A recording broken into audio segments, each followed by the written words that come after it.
This is a summary of a coach education session given to the coaches in Temple Sing Street on the topic of athletic development.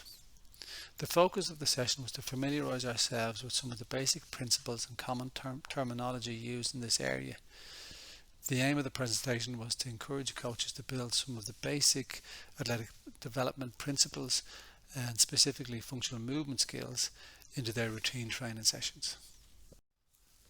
It goes without saying that we hold routine and training sessions for our players as a way to help them develop and to get better at playing football. We accept that even the most gifted naturals need to train in order to reach their potential. Training allows players to practice their football skills, their communication skills, and to build a game sense experience. The principle of overloading means that if we routinely expose players' bodies to a well-controlled but physically stressful experience, that this good stress will provoke adaptations within their physiological and nervous systems. These systems will adapt and strengthen. In other words, we'd expect our players to get fitter through the stimulus of regular training. The focus of this talk is to help coaches appreciate that there are different components of the athletic development framework that we should include in our thoughts when designing our training sessions, and that this will help to maximize players' athletic development as they grow and mature towards adulthood. At the end of the talk, it is hoped that the coach will have a basic understanding of what's involved and how to describe the components of FMS in particular, and appreciate that there are some slight difference in these components depending on the age of the player and where they are along that athletic development pathway. At the start of the athletic development pathway is the concept of functional movement skills, or for short FMS. This model of athletic development is typically most appropriate from the academy right through to the end of the goal games phase of their careers. The three subcategories here are the locomotor skills, stability skills, and object manipulation skills. Most of the things that we routinely default to in training sessions falls into these three boxes. Due to the nature of it being football, a lot of our skills and drills practices will probably fall into the object manipulation subcategory, with some areas of locomotor skills naturally falling in line there as well as people move around the pitches. But unless we have an awareness, we probably won't think too much about stability skills and how important they are. The point here is that we should keep stability skills in our thoughts and include some aspects of this subcategory into our training session designs in order to maximize their whole development and progress seamlessly along the athletic development pathway. If a player is competent, or when the player is competent at all aspects of FMS, this may typically be into early adolescence and progressing into adulthood, the focus can progress along to the next stage of athletic development, which is called athletic movement skills, or AMS. This is just a progression of the same principles and allows us to help identify areas or specific areas where a player needs to improve on or work on. At this stage, it is more typical to introduce specific strength training, such as weights or other types of resistance training, which includes higher loads. Incidentally, events like the High Rocks competitions rely heavily on the fundamentals of AMS. This might be relevant as a source of ideas for anybody coaching players at this stage, and ways to engage players in their training sessions in a fun way. A common question then is, what age is it safe for a child to start doing weights or other types of resistance training? And maybe just as outlined above, there is no straight answer as in terms of a cut-off age when a child can start this type of training. The child in the picture here appears to be an extreme example of starting very young for this type of advanced technique that she's displaying. This is not something that most GA clubs would have an ambition for. The answer would really depend as to when the child is ready on individual factors, such as their FMS proficiency, and maybe especially regarding the stability components of their overall readiness, and also their mental maturity, also as to why they are doing it. What's the end goal? It's likely that girls might be ready to start earlier than boys due to factors like growth spurts, again, which can vary significantly from individual to individual. But in general terms, girls get their growth spurt earlier than boys by up to 2 years, maybe 18 months. So that will also be a factor that affects their ability to perform FMS in a proficient manner. If we think about athletic development as a continuum, it may be hoped that as players leave the Go Games part of their GAA journey, that they may have the maturity and FMS competency required to start structured resistance work.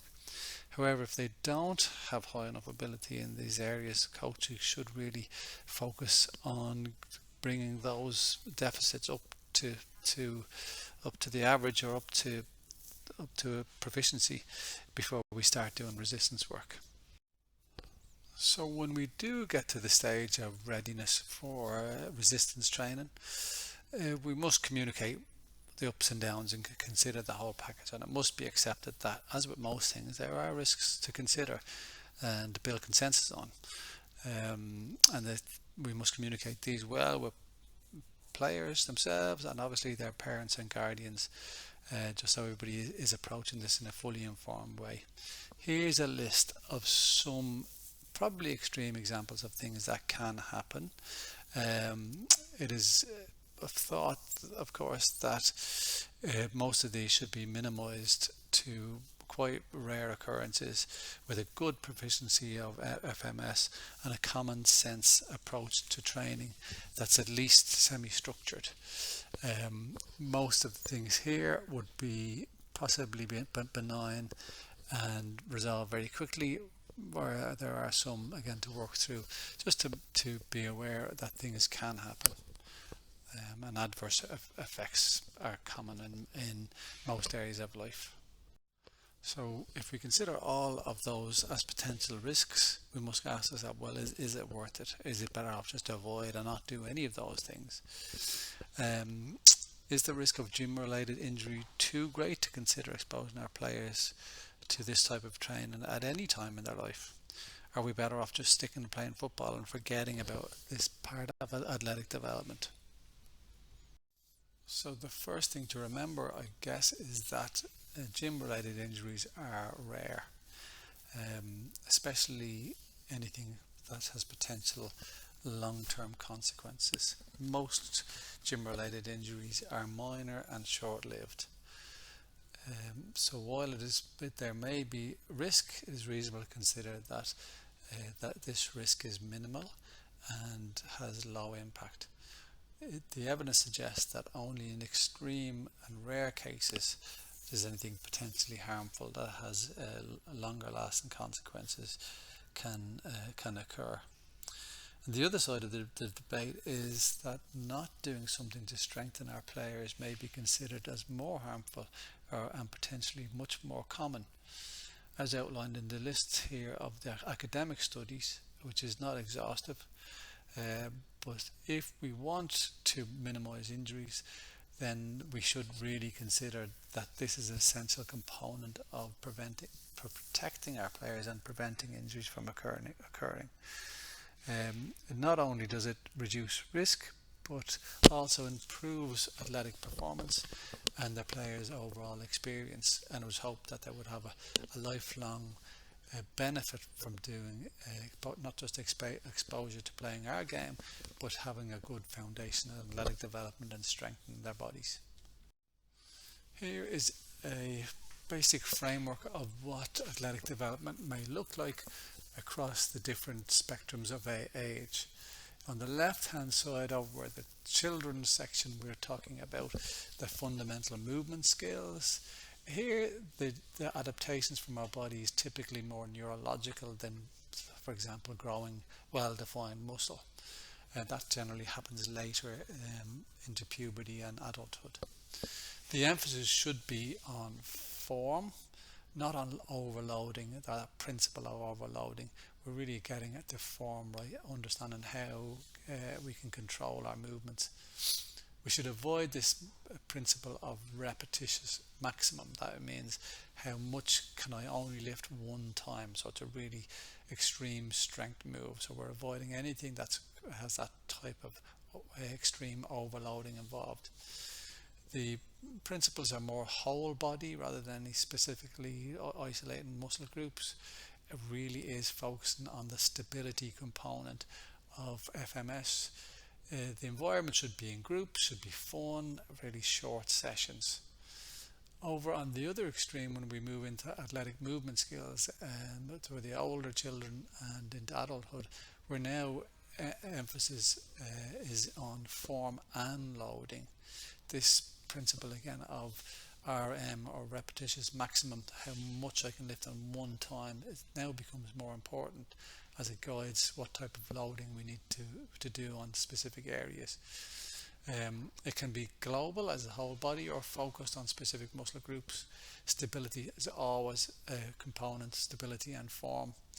It can be groups or solos, and it's not unusual for adolescents to go off and do some gym work by themselves.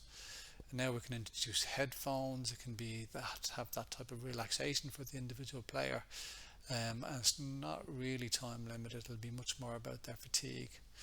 The joint area right in the middle is all those principles. They're still there.